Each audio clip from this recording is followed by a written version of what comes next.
जैसे जैसे आप भगवत मार्ग में आगे बढ़ेंगे तो हो सकता है आप और इंद्रियों को शासन में लेने की चेष्टा करें। हो सकती भी इंद्रिया और शासन में, आप देखना न चाहें, सुनना न चाहें, बोलना न चाहें, चखना न चाहें, पर भक्ति का परम विरोधी शत्रु ये काम बख्शने वाला नहीं। ये बहुत भयानक शत्रु है काम, जनेन्द्रिय जन्य संयोग जन्य काम। प्राय मार के गिरा देता है, आगे नहीं बढ़ने देता। ये काम शत्रु ऐसा है, सबसे बड़ा और भयंकर ये राक्षस है। ये इतना खाता है फिर भी कभी अघाता नहीं, अर्थात चाहे जितना भोग लो कभी तृप्ति होने वाली ही नहीं है। भगवान ने इससे बहुत बड़ा वैरी कहा है गीता जी में, और अर्जुन से कहा मार इस दुश्मन को, मार सबसे पहले इस काम को गिरा। अब आप विचार करके देखो, यदि आप अपने हाथ से ही अपनी वासना से, अपनी कामना से, अपनी चेष्टा से इस काम का स्वागत करते हैं तो आपकी कहां स्थिति होगी। जबकि इस दुश्मन को दुश्मन मानकर मारना है। अगर इसकी प्रेरणा के अनुसार आप कोई कार्य करते हैं तो आप इसका स्वागत करते हैं। जहां काम है वहां प्रेम का प्रादुर्भाव होना अत्यंत कठिन हो जाता है। हो सकता है प्रेम, क्योंकि भगवान का अंश है, पर इसे त्यागना पड़ेगा। और बहुत सुंदर काम के नाश का उपाय श्री चतुरासी जी की फल स्तुति में वर्णन करते, भाव जल निधि को नाव, काम पावक को पानी।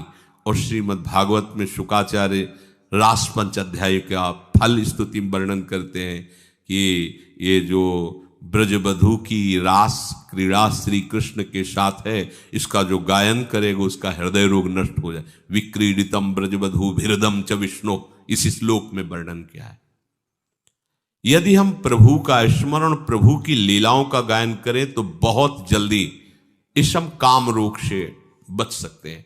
इसकी बचने की एक वृत्ति है, युक्ति है। अगर वो आप पास रख लें तो आप बच जाएंगे। वो युक्ति नहीं है तो फिर आपको घसीट ले जाएगा। ये अनुभव की बात कह रहे हैं। कुछ बात होती है जो शास्त्रीय, और उसी का जब अनुभव किया जाता है प्रैक्टिकल उसका, तब वो बात ज्यादा समझ में आती है। इस काम को ये देखा है कि उसका कोई भी आश्रय नहीं होना चाहिए, सहारा नहीं उसको होना चाहिए। अगर आपको लग रहा है कि 1 किलोमीटर जाने के बाद हमारे काम की पूर्ति हो सकती है तो मर गए आप, मारे जाओगे, मारे जाओगे। अगर कोई भी व्यक्ति शरीरधारी इस काम का आश्रय आपके हृदय में है तो आप मारे जाओगे पक्का। हम उस शरीरधारी के पास पहुंच जाएंगे तो इसकी पूर्ति हो जाएगी। तो आप चाहे जितना ना ना ना करते रहो, इसका प्रमथन स्वभाव है, इसका नाम मनमत है। ये मन को ऐसा मथेगा कि आपको वहीं पहुंचना पड़ेगा। पहले कनेक्शन हटाओ। कहीं भी इसके लिए व्यवस्था नहीं होनी चाहिए। आपको अनुभूत बात बता रहे हैं, इसके लिए व्यवस्था नहीं होनी चाहिए। अगर व्यवस्था है तो ये अव्यवस्था फैला देगा। बहुत ही जोरदार विरोधी है ये, छोटा मोटा विरोधी नहीं। ये समझो ये ढहा तो सब ढहा गया, ये गिरा तो पूरा का पूरा पहाड़ गिर जाएगा समझो। इसी पहाड़ के बाद जो है वो प्रेम देश है, जहां प्रवेश किया जाता है। जहां काम तहां राम नहीं, और जहां राम नहीं काम, ऐसा वर्णन किया महापुरुषों ने। ये बहुत बड़ा दुश्मन है। लेकिन दुश्मन कौन मानता है? इसको तो प्रियतम माना जाता है। अंदर से देखो, इसे तो सुख माना जाता है, इसे तो बहुत गुप्त रखा जाता है, इसे तो हृदय में छुपा के रखा जाए। अगर कोई कह दे तुम कामी, तो कहेगा तुम्हारे बाप कामी, हम कामी कैसे हो सकते हैं? वो गुस्सा हो जाएगा।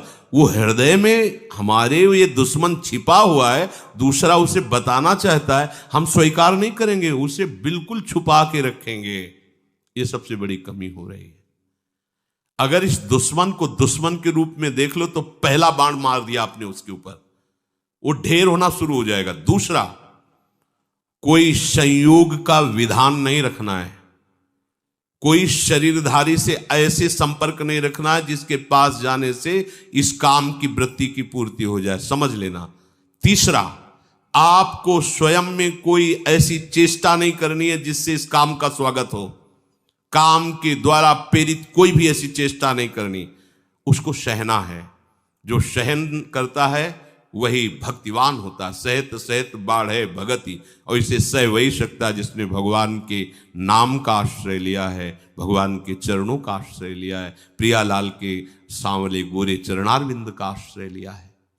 सहना कोई कठिन बात नहीं है उनके लिए जो भगवद आश्रित हैं। भगवद आश्रय नहीं, फिर सहना तो बड़े बड़ों को ये अपने आकर्षण में घसीट लेता है।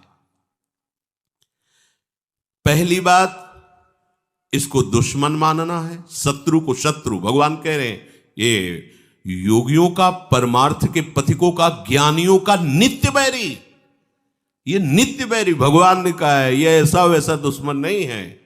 परमार्थ के पथिकों का सीधा विरोधी ये है काम। पर आश्चर्य, हम इसको दुश्मन नहीं मानते।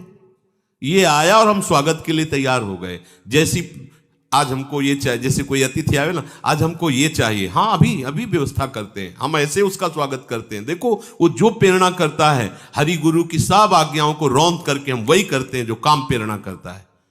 अगर आप पहली बात स्वीकार करें कि हमारा दुश्मन है, तो आप फिर पैतरे सीख जाएंगे इसको परास्त करने की, क्योंकि आपके साथ हरि गुरु का कृपा बल है। बिल्कुल पक्का मानिए, पहली बात आपको इसे शत्रु रूप में देखना है शत्रु। भगवान कह रहे हैं ज्ञानिना नित्य वैरिणा, ज्ञानियों का नित्य वैरी है काम, परमार्थ मार्ग के पथिक का। दूसरा, कोई भी संयोग नहीं रखना। सच्ची मानिए, यदि आपके संयोग का है तो कई किलोमीटर पैदल चलवा देगा। कुछ भी न जाने कितने बहाने, न जाने कितने नाटक ये करेगा। बिल्कुल आप ये समझ लीजिए कि वो हम वाणी से नहीं कह सकते। ये भगवान व्यास देव जी कह रहे हैं, बलवान इंद्री ग्रामो विद्वानमपि करसति, विद्वानमपि करसति। अज्ञानियों की बात जाने, ज्ञानियों का नित्य बैरी है। तुम्हें शास्त्र का ज्ञान सब है, पर संयोग से कभी भी किसी भी तरह से इस काम का स्वागत नहीं होने देना। अब आप अपनी दृष्टि डालिए, कोई ऐसा तार तो नहीं है जहां इसको स्वागत के लिए हमारी गुंजाइश हो। बिल्कुल उसे काट दीजिए। हाँ, भागिए, ऐसे संग से दूर रहिए, चाहे स्त्री शरीर हो चाहे पुरुष शरीर हो, जिसके संग से कुमति उत्पन्न होकर प्रेम रस मार्ग में बाधा खड़ी हो जाओ, हमारा दुश्मन है। तीसरी बात, अपने द्वारा अपना नाश मत कीजिए। दूसरा, कोई शरीर का संयोग तो आपका नहीं है, पर आपने ऐसी कुचेष्टाएं सीख रखी हैं कि आप काम का स्वागत करते हैं। बहुत बड़ी हानि है। स्वप्न में भी तुम्हें परमानंद का अनुभव कैसे हो सकता है जब तुम ऐसे गंदे काम करते हो। जिस आसन पे तुम लेटते हो उसी में भजन करना है, रात दिन उसी में सुमिरन करना है, तुम अपने आसन को गंदा कर रहे हो। ऐसे परम पावन धाम में रह रहे हो, कैसी चेष्टा कर रहे हो। ये सब ध्यान से सुनो। ये सावधानी, ऐसी सावधानी जहां किंचन मात्र इसको कोई गुंजाइश नहीं मिलनी चाहिए काम को। चौथी बात, ऐसा कोई दृश्य देखने की चेष्टा मत करो जिससे इसका स्वागत हो। अगर कहीं ऐसी बाह चलते फिरते दृष्टि पड़ जाए पशु पक्षी पर भी, तो प्रिया प्रीतम का भाव करके प्रणाम करो, आगे बढ़ो।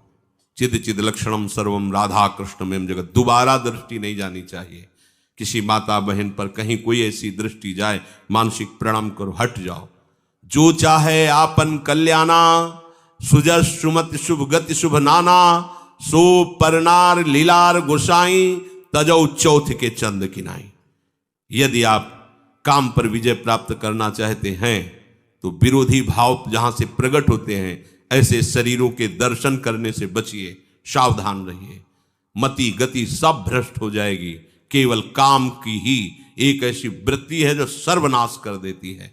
क्योंकि काम की पूर्ति न होने पर क्रोध आता है, काम की पूर्ति होने पर लोभ आता है।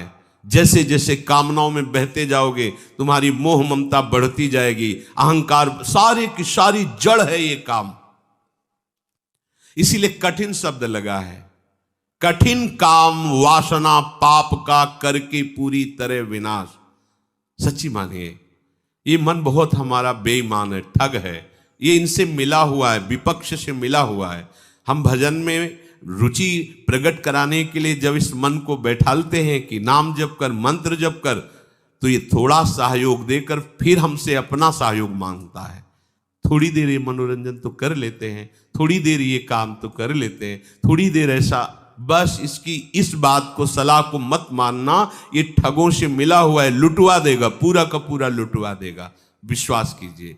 फिर आगे चलकर एक ऐसी स्थिति आती है जिसमें काम का स्फुरण होता है। ऐसे स्फुरण हुआ, शांत हो गया, क्योंकि उसके लिए कोई भी बढ़ावे वाली वस्तु नहीं रह गई, न स्वयं में क्रिया है, न कोई संयोग का विधान है। तो ऐसे स्फुरण हुआ, खान पान या किसी जरा सा क्रम बिगड़ गया, ऐसे स्फुरण हुआ, फिर शांत।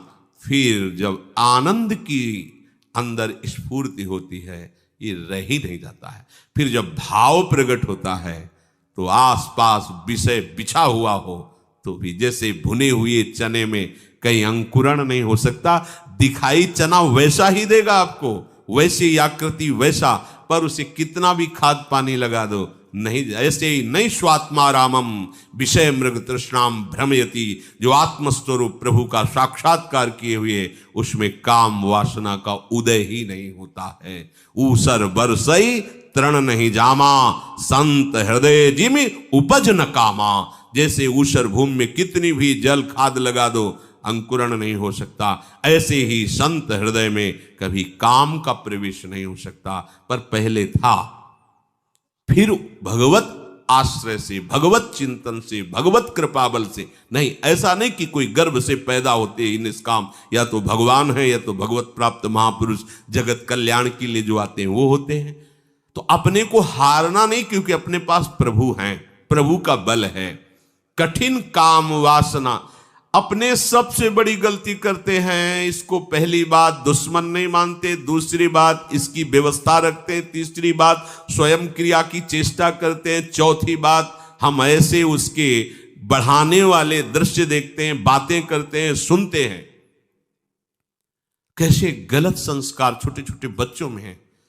अभी एक दिन कुछ बच्चे छोटे छोटे मिलने गए थे, तो उनमें हमने पूछा कि तुम्हें कोई गंदी बात, कोई गंदी चेष्टा, कोई गंदे छूने की ऐसी कोई अभी कहीं ऐसा?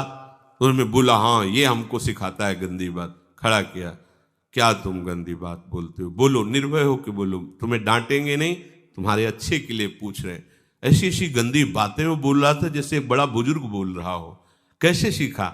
माता पिता को ज्ञान नहीं है, वो अपनी चेष्टाएं, अपनी वार्ता गुप्त नहीं रख पाते, बच्चों के आसपास हैं, वो सुनते हैं कान लगा। छोटे बच्चे, उनके संस्कार बिगड़ रहे हैं।